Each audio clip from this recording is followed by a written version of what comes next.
कि कल का जो मामला था, जिस प्रकार से दिल्ली पुलिस, हरियाणा पुलिस के भी सीआई के कुछ लोग उनके साथ थे, बिना वर्दी में हिमाचल प्रदेश में आए और रोडू में उन्होंने जो कार्रवाई की, जिन 3 लोगों को वहाँ से वो उठा के ले गए, उसको हमारी प्रदेश पुलिस ने और कानून ने उसको गैरकानूनी माना। जिस प्रकार इसके लिए प्रोटोकॉल और नियम तय है, मैं एक जिक्र करूँगा कि माननीय दिल्ली उच्च न्यायालय ने संदीप कुमार वर्सेस दिल्ली सरकार में पुलिस को सख्त हिदायत दी थी कि दूसरे राज्यों में जाके गिरफ्तारी करने का पूरा प्रोटोकॉल है। इन्हीं दिल्ली पुलिस को ही ये डांट पड़ी थी, इसका एक प्रोटोकॉल है। हमारी पुलिस भी चिट्टे को लेके या दूसरे नशे को लेके बहुत सारे लोगों को दूसरे राज्यों से गिरफ्तार करके लाती है। हम पूरा प्रोटोकॉल, उसका जो होता है, नियम होते हैं, उसको फॉलो करते हैं। बड़े बड़े अपराधी आप सभी जानते हैं, हमने हिमाचल में लाए हैं, पंजाब से आ रहे हैं, दूसरे राज्यों से आ रहे हैं। हमने ऐसा कभी ना खुद किया है, ना ही हम उम्मीद करते थे कि दिल्ली पुलिस इस तरह से, मतलब आप ये कहें कि टोटली गैरकानूनी तरीके से आई, और बिना हमारी राज्य सरकार की पुलिस को इंटीमेशन करना उसमें बहुत ज़रूरी होता है कि जहां आप कार्रवाई करने जा रहे हैं, जिस स्टेट में जा रहे हैं, आपको एक प्रोटोकॉल है कि उस पुलिस को बताना पड़ता है। उसके बाद जब आप जिस थाना क्षेत्र में जाते हैं, उस थाना के रिपोर्ट करना होता है, उनका सहयोग लेना होता है, उसको पूरी इंटीमेशन देनी होती है। इसमें किसी तरह का प्रोटोकॉल फॉलो नहीं किया गया। आप बिना वर्दी में आ रहे हैं, बिना एफआईआर करे आप किचन के जरिए उस होटल में घुस रहे हैं और उनको उठा के ले जा रहे हैं। फिर उसके बाद अगर आपने ये नियम के तहत था तो आपको एफआईआर होनी चाहिए थी, आपके पास वारंट होना चाहिए, और होता तो ये है कि वो भी लोकल मजिस्ट्रेट से आपको वारंट लेना होता है। पुलिस वर्दी में होनी चाहिए, उनके पास एफआईआर होनी चाहिए, लोकल मजिस्ट्रेट से वो उनकी गिरफ्तारी का वारंट लेते। किसी चीज़ को फॉलो नहीं किया गया। अब आपने अरेस्ट कर दिया, आपने तो इसको फिल्मी स्टाइल में उठा दिया। फिर एक कानून कहता है, नियम कहते हैं कि जब आप उनको अरेस्ट करते हो सबसे पहले उनका मेडिकल होना चाहिए। ये आप लोग भी जानते हैं, सब जानते हैं। कोई फॉलो नहीं किया, कोई मेडिकल नहीं हुआ। आपको जब ये हमारी पुलिस ने उनको रोका कि आप इस तरह से नहीं कर सकते, आपने हमको इंटीमेशन नहीं दिया, आप किसके तहत ले जा रहे हैं, वेयर इज योर वारंट, कहाँ है, कोई कुछ नहीं था। तो उसके बाद ये मामला जो है ऊपर बढ़ा, लेकिन ये जब कोर्ट तक पहुंचा, उसके बाद आपने देखा कि सारे उनको जो है फॉलो करने पड़े, क्योंकि वो गलत तरीके से इसको कर रहे थे। तो कहने का मतलब ये था कि आपने ना ट्रांजिट उनका रिमांड लिया, ना आपने उनका मेडिकल कराया, तो आप किस तरह से इसको कर रहे हैं? आप पुलिस कर रही थी ना वो कार्रवाई। पुलिस को तो नियमों का पता है ना कि कैसे इस काम में काम करना है। उसके बाद गलत तरीके से फटाफट वहाँ उनका केस रजिस्टर कर रहे हैं, और इसीलिए जो है हमारी पुलिस ने इनको रोका कि आप इस तरह नहीं कर सकते, आप हमारे पास रूल्स के हिसाब से अपने कागज़ दिखाइए, वारंट दिखाइए, आप तब इनको ले जा सकते हैं। तो ये बातें हुई, इस वजह से ये जो है ये परिस्थितियां बने। आपने भी कभी ना कभी अपने सपनों का स्कूल शांत और एकांत एनवायरनमेंट में इमेजिन किया होगा, जहां पढ़ाई, खेल और संस्कार इत्यादि में बच्चों को निपुण बनाया जाता हो। आप ना सही तो आपके बच्चे ही बेहतरीन शिक्षा और उच्च गुणवत्ता का वादा करता है शिमला के नारकंडा से सटे बागी में बना खूबसूरत roots country school. Admissions open, आज ही विजिट करें। बहुत सही सवाल आपने किया। इसमें कोई किसी को शंका नहीं होनी चाहिए कि किसी भी राज्यों में, दूसरे राज्यों में अपराधी होते हैं, जाते हैं, पकड़ के लाया जाता है।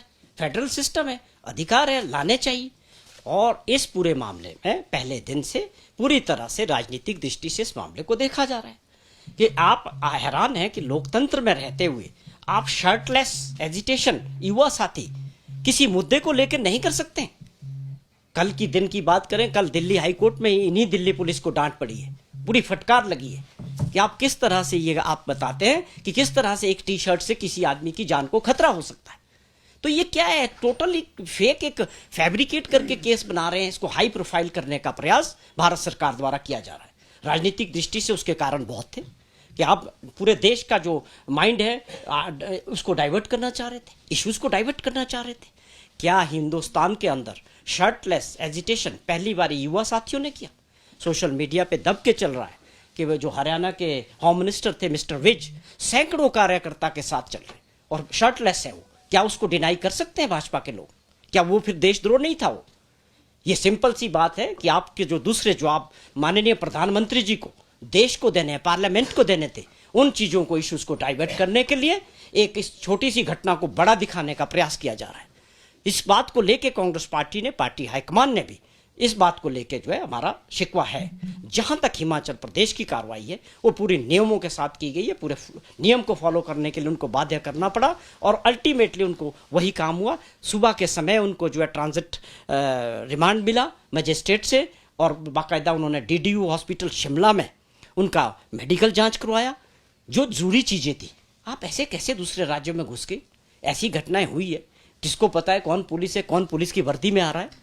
ऐसे नहीं हो सकता है। ये टोटली बेसलेस गलत आरोप है।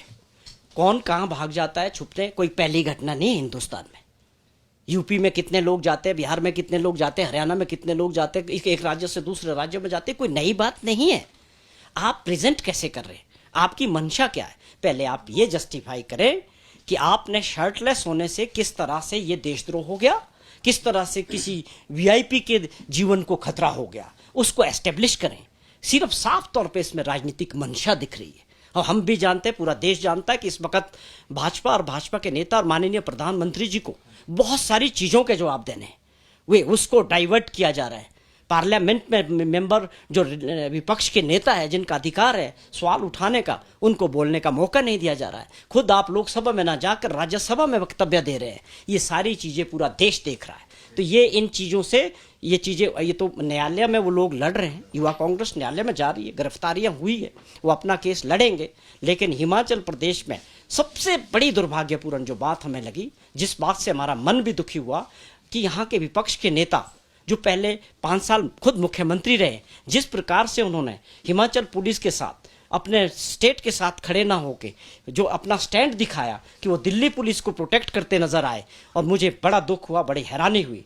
मैं ये समझता था कि माननीय जयराम जी को किसी एडवोकेट को बुला के पूरी इस बात की जानकारी लेनी चाहिए थी। क्या वो जो बाहर से पुलिस आई थी, क्या वो सही काम कर रही थी, सही रूल्स के साथ, रेगुलेशंस के साथ और कानून के दायरे में कर रही थी? लेकिन जयराम जी ने बजाय इसके सरकार को, प्रशासन को, पुलिस को कोसने का काम राजनीतिक दृष्टि से किया। मैं समझता हूँ उनका एक बहुत बड़ा ब्लंडर है कि जो अपने लोगों के साथ, अपनी सरकार के साथ बिना फैक्ट्स जाने वो जो है दिल्ली पुलिस को प्रोटेक्ट करने में। पहली बात है कि आपका जब ये सिस्टम है कि जब आप दूसरे राज्यों में जाएंगे तो आपको इंटीमेट करना है। आप जब भी जाते हैं, मैंने जिक्र किया कि हमारी पुलिस भी जाती है, बहुत सारे दूसरे राज्यों में जाती है, बाकायदा उसका पूरा सिस्टम होता है, एफआईआर ले जानी होती है, वहाँ लोकल मजिस्ट्रेट से उसका वारंट इशू करना होता है अरेस्ट के लिए, एंड लोकल थाने में उसका इंटीमेशन देना होता है। आप उस तरह करें। क्या हिमाचल में पहली बार लेके आए? मनाली आते हैं लोग, कई लोग क्राइम करके मनाली आते हैं, ये टूरिस्ट डेस्टिनेशन है हिमाचल। बहुत सारे ऐसे केसेस हुए हैं पास्ट में भी कि लोग आके जो है हिमाचल में आते हैं, वो लेके जाते। हमें कोई किसी को बचाना थोड़ी है। हम तो कहते हैं कि किस तरीका क्या था। ऐसे थोड़ी बैठे हैं यहाँ कि जो आके मर्जी करके चला जाए। हमारे प्रदेश के लोगों की सुरक्षा का मामला है, ये हमारी जिम्मेवारी है। हमारे 75 लाख लोगों की सुरक्षा से जुड़ा हुआ मामला है। हमारी पुलिस की जवाबदेही है। वो उन्होंने जो भी किया है, मैं उसके लिए उनको मुबारकबाद देता हूं, और उन्होंने नियमों के और कानून के दायरे में अंदर रहकर ये किया है, और एक मैसेज पूरे देश के लिए दिया है कि ये एग्जाम्पल सेट होना चाहिए कि जब भी आप दूसरे राज्यों में जाते हैं तो आपको पूरे नियम, कानून, दायरे जो है फॉलो करने चाहिए। वो एक सेकेंडरी पार्ट है। पहला पार्ट था कि आपने किस तरह से वहाँ जहाँ घुसे, किचन से घुस रहे हैं, कैमरे फेस नहीं करने थे। आपके साथ हरियाणा पुलिस के लोग हैं, व्हाट दे आर डूइंग। आप बिना वर्दी के हैं, आपके पास वारंट नहीं है, आप उनका सारा कैमरा शैमरा उठा के सारा सिस्टम ले जा रहे हैं। दैट यू कांट डू, कहीं नहीं है प्रोविजन में। वो इसलिए किया गया कि आपकी अपनी एंट्री लीगल थी, वो ना दिखे उन कैमरों में। ये सारी बात बड़ी उन्होंने सोचा था कि हम जाएंगे और उठा के ले आएंगे। ऐसा नहीं होता है। हर आदमी को सिस्टम को बनाए रखने की जिम्मेवारी है। पुलिस की तो और भी ज्यादा है, जिनके हवाले ही कानून रहता है, जो कानून के सुरक्षक है, उनकी सबसे ज्यादा जरूरत है कि उसको वो फॉलो करें। हमारा इतना सा कंसर्न था। लेकिन लास्ट में मैं ये जरूर कहूँगा कि हमारे शिमला पुलिस ने और कैप्टन जो हमारे कप्तान है एसपी शिमला के, उनकी टीम ने बहुत अच्छा काम किया, और हमारी सरकार ने बहुत अच्छा स्टैंड लिया। आप ये ना समझें कि हिमाचल प्रदेश एक छोटा राज्य है, यहाँ जिसका मर्जी दिल आके, जिसको मर्जी, हमारे प्रदेश की जनता का सिक्योरिटी का सवाल है कि उठा के ले जाए। नियम को हम मानते हैं, कानून को हम मानते हैं, उसको फॉलो करें। किसी को बचाने की हमारी कोई क्रिमिनल को मंशा नहीं। आगे पूरा है। जयराम जी के पास मुद्दों की बहुत कमी है। आरडीजी के मामले में किस तरह से वो केंद्र सरकार को डिफेंड करते नजर आ रहे हैं, हिमाचल प्रदेश के लोगों के हितों के साथ खड़े नहीं आ रहे। कल उन्होंने बड़ा दुख हमारे को भी हुआ है, तो कर क्या रहे हैं आप? इस चीज़ों के थ्रू जाते, पूछते, नियम को पूछते, उनसे पूछते। अगर हमारी प्रदेश पुलिस ने गलत किया होता, फिर जयराम जी उनको कोसते, तो मैं भी इस बात को मान जाता। बहुत दुर्भाग्यपूर्ण है कि नेता प्रतिपक्ष का ये स्टैंड, ये भाजपा के लोगों को समझने की जरूरत है कि उनके नेता के क्या हालात हैं। आपने भी कभी ना कभी अपने सपनों का स्कूल शांत और एकांत एनवायरनमेंट में इमेजिन किया होगा, जहां पढ़ाई, खेल और संस्कार इत्यादि में बच्चों को निपुण बनाया जाता हो। आप ना सही तो आपके बच्चे ही बेहतरीन शिक्षा और उच्च गुणवत्ता का वादा करता है शिमला के नारकंडा से सटे बागी में बना खूबसूरत roots country school. Admissions open, आज ही विजिट करें।